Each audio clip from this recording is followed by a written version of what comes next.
Masih kuat ya puasanya? Ya. Nah, kita sebelum mulai belajarnya, kita berdoa dulu ya. Berdoa mulai. Berdoa selesai.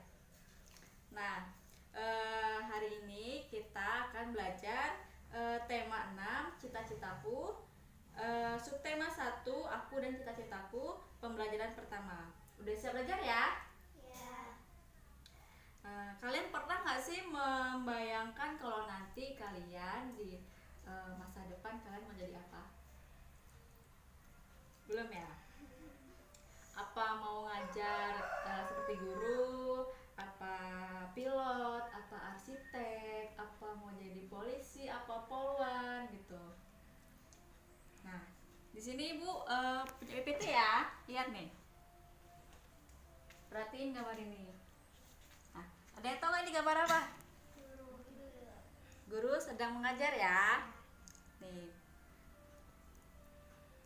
aku seorang guru. Kegiatan utamaku sehari-hari adalah mendidik siswa dengan ilmu yang berguna serta memberikan contoh sikap yang baik untuk bekal hidupnya. Nah, itu kalau menjadi seorang guru. Selanjutnya, ini kalian tahu nggak ini gambar apa? Arsitek ya. Nih, aku seorang arsitek. Kegiatan utamaku adalah merancang bangunan dan mendesain bangunan. Nah, jadi kalian kalau misalnya jadi seorang arsitek nih, nah nanti sebelum bangunan ini dibangun, kalian tuh merancang dulu bangunannya tuh seperti apa, ruangannya seperti apa, kayak gitu ya. Nah, selanjutnya, nah ini kalian tahu ya, dokter hewan. Nah, aku seorang dokter hewan. Kegiatan utamaku sehari-hari adalah mengobati hewan dan merawat hewan yang sakit. Jadi kalau misalnya kalian punya hewan kucing, kelinci, pokoknya hewan peliharaan kalian itulah ya. Nah, kalau misalnya sakit, kalian bawa ke dokter hewan. Nah, selanjutnya, kalau tugas seorang polisi itu kegiatannya itu adalah menjaga keamanan dan ketertiban di masyarakat. Nah, kalau cowok itu polisi, kalau cewek itu poluan. Nah, kalau misalnya ya polisi itu menangkap, tugasnya tuh kayak misalnya tuh menangkap maling, mengatur lalu lintas kayak gitu. Terus selanjutnya ini apa? Aduh. Nah, ini seorang pilot ya. Kegiatan utamanya itu adalah menerbangkan pesawat dan membawa penumpang dengan aman ke tempat tujuan. Jadi kalau kalian suka ngeliat tuh pesawat di atas itu kan, nah itu yang bawa pilot. Jadi kalau kalian mau terbang terus jalan-jalan kemana gitu kan, yang jauh, terus kalian harus jadi pilot tuh. Nah, itu tadi cita-cita yang mungkin kalian harus ketahui. Nah, kalian pasti itu mempunyai mimpi dan harapan tentang kegiatan atau pekerjaan kalian nanti kelak. Nah, itu dinamakan cita-cita ya. Nah, tuliskan tentang cita-cita kalian lalu diberi kegiatan utamanya ya. Paham? Nah, terus selanjutnya, nah di sini Ibu ada puisi cita-citaku. Nah,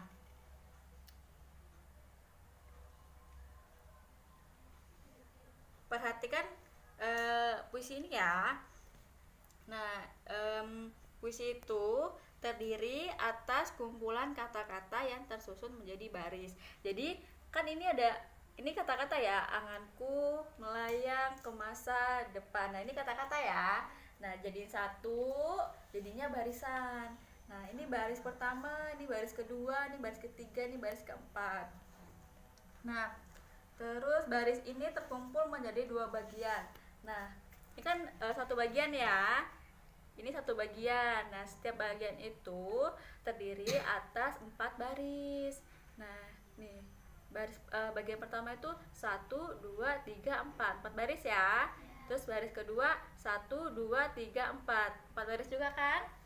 Nah, setiap bagian ini disebut kata terakhirnya ini Nah, itu tuh terdapat huruf vokalnya. Nah, tau nggak huruf vokalnya itu apa aja? Oh ya, huruf vokalnya itu A, I, U, E, O. Nah, coba kalian lihat ya, ini di depan. Kan ini kan di depan ya. Nah, ini huruf vokalnya apa yang terakhir? A apa N? N. A dong, kan nggak ada N. Nah, terus guru ini huruf vokalnya U apa R? Kan huruf vokal itu A, I, U, E, O. Nah, ini yang huruf vokalnya U apa R? U.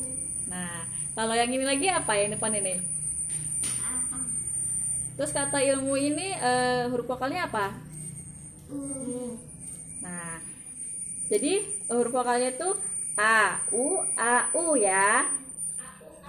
Nah, terus kalau yang kata terakhir huruf vokal dari kata terakhir cita-cita ini huruf vokalnya A apa T? A. Terus yang ilmu ini U. saja ini A apa J? A. Cita-citaku ini? U. Nah, berarti sama ya, rimanya AU. Lalu kesimpulannya nanti kalian tulis ya. Kesimpulannya itu penulisan puisi ditulis dalam bentuk bait dan terdiri atas baris-baris. Setiap bait terdiri atas 4 baris. Puisi memiliki rima akhir AB. Tadi kan AU. Jadi diumpamain jadi AB terus berulang kayak gitu. Lalu puisi terdiri atas bagian-bagian yang merupakan kumpulan kata-kata yang disebut baris puisi.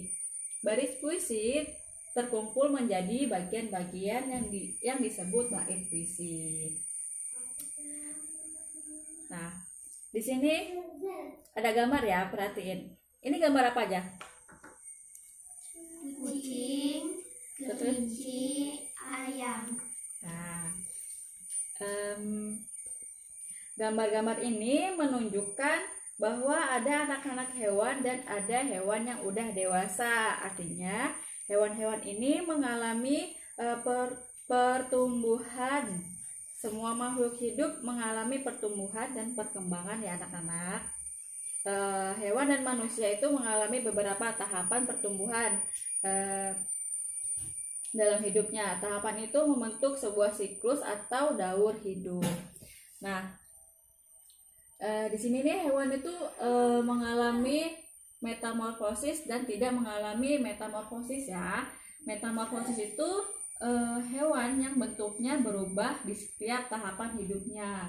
Jadi waktu dia masih kecil hingga dewasa tuh bentuknya tuh beda-beda gitu. Nah, yang tidak mengalami metamorfosis itu hewannya tidak berubah bentuk di setiap tahapan hidupnya, hanya bertambah besar. Jadi kalau yang tidak mengalami metamorfosis ini jadi kecil sampai gede itu pas sampai dewasa itu tuh hewannya itu nggak berubah bentuknya, cuma nambah gede doang. Nah, di sini Ibu punya video.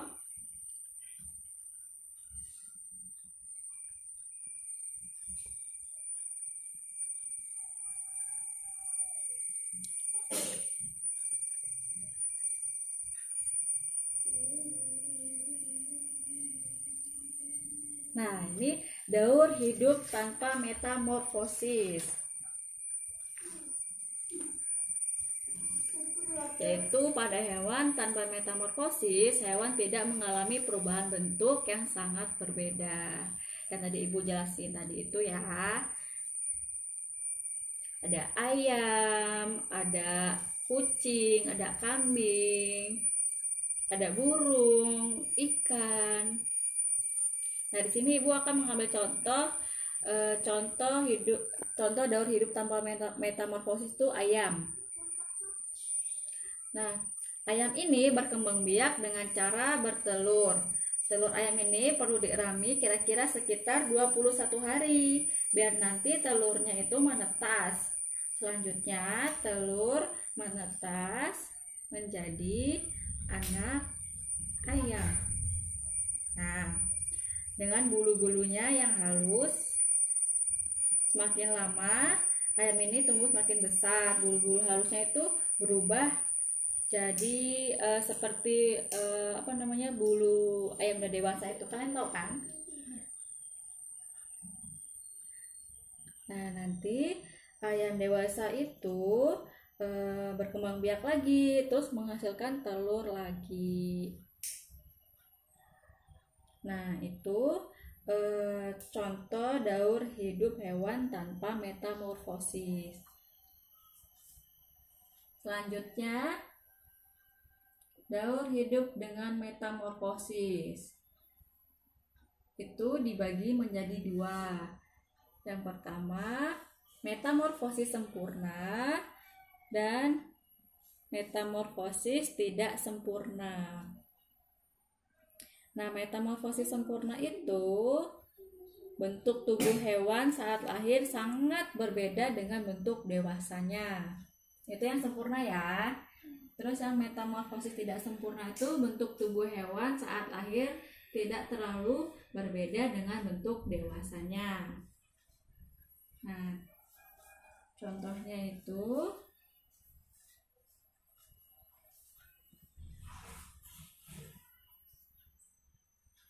nih, contoh hewan dengan metamorfosis sempurna.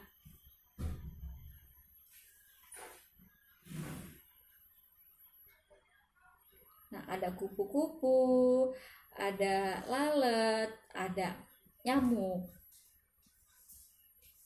Nah, di sini Ibu akan mengambil contoh kupu-kupu.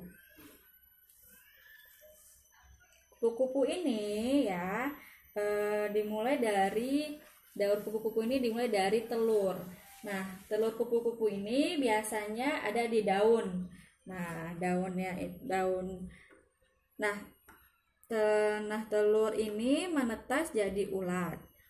Ulat ini nantinya ulat ini makannya daun-daunan. Nah, nantinya ulat ini ngeluarin kayak benang-benang halus itu. Terus habis itu dia berubah menjadi kepompong. Pernah nggak kalian ngeliatnya? Pernah. Nah, kepompong ini nanti kepompong ini kulitnya tuh keras loh. Nah, setelah itu jadi kepompong, nanti menetas jadi kupu-kupu deh. Nah, selanjutnya contoh hewan dengan metamorfosis tidak sempurna.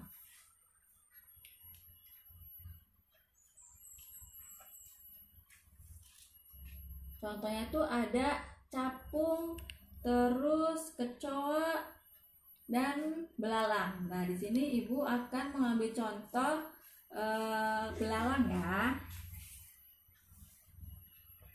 Nah, belalang ini daur hidupnya itu dari telur dulu, lalu habis itu menetas jadi belalang muda. Tapi belalang ini nggak punya sayap ya, nih belum ada sayapnya belalangnya tuh.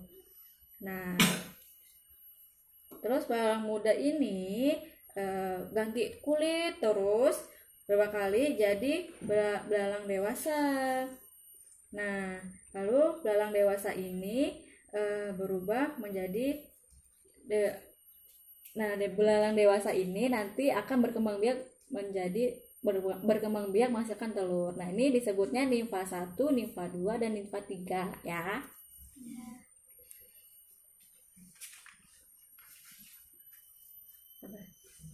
Nah, selanjutnya kita akan membahas daur hidup tumbuhan. Nah, tumbuhan juga mengalami daur hidup ya anak-anak. Ada sebagian daur hidupnya itu dari biji. Misalnya, ada yang tahu nggak biji apa aja? Kacang hijau, tomat, lalu jagung.